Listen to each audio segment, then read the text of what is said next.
Hi guys, I'm here at the stables in Milton Keynes with Mr. Sam Outlaw. Sam, how are you doing? It's Dr. Sam Outlaw. Dr. Sam actually, Outlaw, yeah, I know. if you don't mind. I know. Sorry I'm about doing that. good. How are you? I'm good, thanks. It's good to have you back. Thanks, man. And, good to be back. It's been an eventful week or so for you, hasn't it? Doing the Yes. Americana Awards and all that. Yep, I was very honored to get the International Song of the Year this year. So that was really cool. That was for Tender Heart from the latest album. So that was really nice. Well deserved. Thanks, man. And things are really happening for you now, aren't they? Because I mean, we were just talking about this off camera in comparison to the crowds you have in the States and the way it's really building here is really, really special, isn't it? Yeah, I mean, every time we come back here, it seems that, the audiences are getting bigger and bigger and people are more familiar with the music.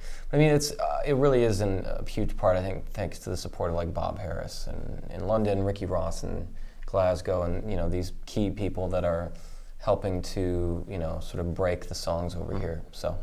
You've come a long way since that tour you did with Aaron Watson 3 years ago. Yeah. And nobody knew who you were. Yeah, I didn't even know who I was 3 years ago. But yeah, it's funny. That was our first time out here, and it was just as cold as it is now. Yeah. But yeah, the shows are a little bigger, so that's good. And you went to Australia and New Zealand recently. Yes. That was my most recent tour, Australia and New Zealand, with Courtney Marie Andrews. Yeah. And she's probably like my favorite discovery of the last year. She's just ridiculously good. I think I'd heard her name before, but I hadn't seen her perform, so getting to watch her play every night was just awesome. It was like big news when you went to New Zealand, wasn't it? It was like I mean, I'd never been there. Country star Sam Outlaw. Yeah. That phrase gets thrown around so much though. It's either country star or rising star, and I'm like, I don't think so. I'm pretty sure if you take a look at my bank account, I'm not a rising star. But it's a phrase that people just can't wait to use. I hope one day it's true. You're getting there. There. But just before you came here, you did a tribute to Emmylou Harris in New York. So tell us about that, because that must have been a huge honor to do. Yeah, I mean, she's one of the two artists that kind of made me fall in love with country music. It was her and George Jones, and she was honored this year with the Lifetime Achievement Award at the Grammys. So they threw a pre-Grammy tribute for her in New York City the night before the Grammys, and I was very much thrilled to get invited to perform at that. Yeah, she's a big part of your musical upbringing, isn't she? Huge, yeah. And obviously the records that she did with Graham are a big influence for me. But her first record, Piece of the Sky, in particular, was like probably the ultimate gateway drug to country music for me. And there's songs by Graham Parsons, so you go, who's that? And by Rodney Crowell and the Louvin Brothers and the Beatles and Merle Haggard and all this. So it was crazy. We got to, me and Molly, my singing partner Molly Jensen, we got to sing 2 Graham songs like at her. She's right there in the front row. So it was nerve-wracking because you want to not suck when you're performing for one of your heroes like that. But then she was very sweet. I obviously got to meet her and chat with her a bit, and it was really nice, man. Very cool. Well, coming back to the AMAs last week, it was presented by Bob, and that's quite fitting, really, because he's been a massive part of your career, hasn't he, Bob? Yeah. I mean, every time you see Bob, there's just nothing phony about him. He's just the most sort of affectionate, loving, supportive, sweet dude. Him and Trudy and Miles, everyone in his family are just really wonderful.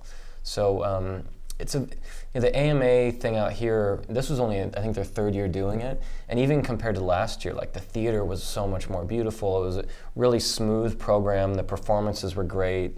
I mean, they had Robert Plant, it was like, so. Legendary. Yeah, so I mean, it was a really nice night. I think the UK AMA scene is really blowing up in a great way out here. So it's fantastic at the moment because we got you doing so well, and Courtney's building up a really big fan base here, and Jamie White's here as well. I mean, it must make you so proud to see everybody doing so well in the UK. Yeah, I mean, there's so many times I think where if you see someone get some big thing that you don't get, it's tempting to just be envious or jealous or whatever, but honestly, I think more and more lately, when I see other people doing well, it just makes me happy.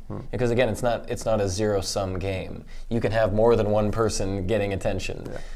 So to see these people doing great, and especially to see female artists in a genre that unfortunately is horribly sort of biased against female singers, at least in America. So to see artists like that getting such wonderful exposure that they absolutely deserve is really nice. Yeah, and what are your thoughts on the UK artists as well? Because obviously the Worry Dolls were nominated, and you've been a big supporter of those, and the Wandering Hearts are coming up fast. Yes, I mean, look, I'll be honest, a lot of times I show up to these things, I'd never have heard of these people. Yeah. But Wandering Hearts, they were it was like a 4-piece, right? And they had the guy just on the guitar, and then so that was my first time hearing them. and it was beautiful. They're brilliant. It was really, really good.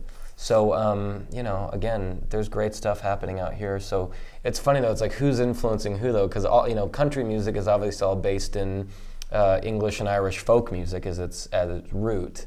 So it's kind of like it's all kind of like a full circle thing. Yeah. And it was a great win for Tender Heart, which is well deserved. It was our song of the year last year as well. Thanks, man. And that song's really taken on a life of its own, hasn't it, really, since Bob started spinning it on Radio 2. Yeah, and it's such a pop song, like it's really just kind of a soft rock song, and it was inspired in a lot of ways by the music of Mike Campbell and Tom Petty and that kind of stuff. So I was not expecting that song. In fact, if anything, I thought there was going to be a lot of backlash when I recorded that song, because the chorus is like an oh chorus.